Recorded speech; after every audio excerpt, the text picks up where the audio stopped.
أنه يكذب، أنه كذا، لأنه هم يحبوا لكن ما يعرفش شنو أنا نحس فيه من داخل. وأنا يقول الحسن ماشي. البصري: نحن في نعمة لو علم بها ملوك الأرض لجالدون عليها بالسيوف. هي نتمنى الغضاضة اللي أنه بالحاجات. أنه أنه أنه الثبات. ندعي أنا اليوم النبي صلى الله عليه وسلم معناها النصر ديما بالشباب. الشباب مهم أن يكون فايق، والحمد لله أنه في تونس تحس أنه عدة شباب قاعدين تم عودة راجعين الالتزام. عودة للالتزام. حتى من نتمنى قلت التزام. الرسول صلى الله عليه وسلم قال: لو حاتم تو يكون في مجلس وهو الرسول صلى الله عليه صلى وسلم، الله عليه وسلم.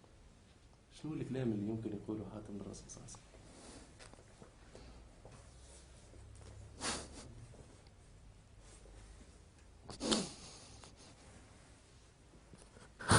بسم الله الرحمن الرحيم.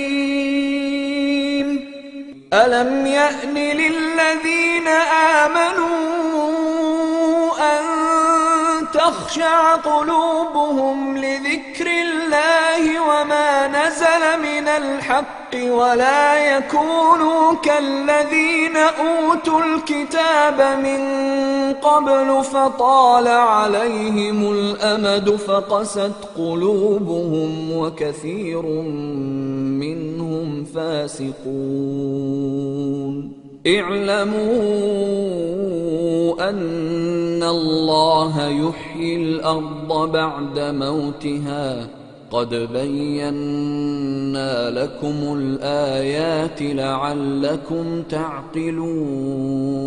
لم يأن للذين آمنوا أن تخشع قلوبهم لذكر الله وما نزل من الحق ولا يكونوا كالذين أوتوا الكتاب من قبل فطال عليهم الأمد فقست.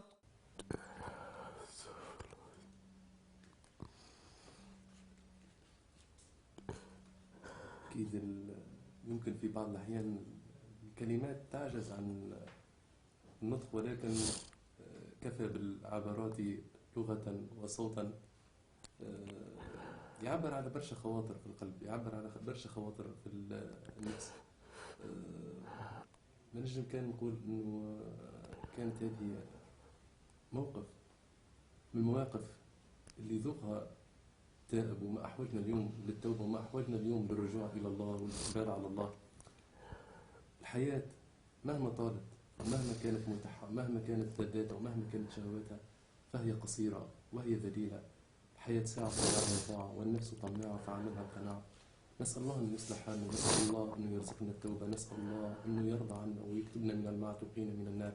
على هذه الكلمات أستودعكم الله الذي لا تضيع ودائعه.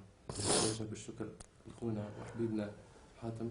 سبحانك اللهم وبحمدك، نشهد أن لا إله إلا أنت، نستغفرك ونتوب إليك. سبحان ربك رب العزة عما يصفون، وسلام على المرسلين، والحمد لله رب العالمين.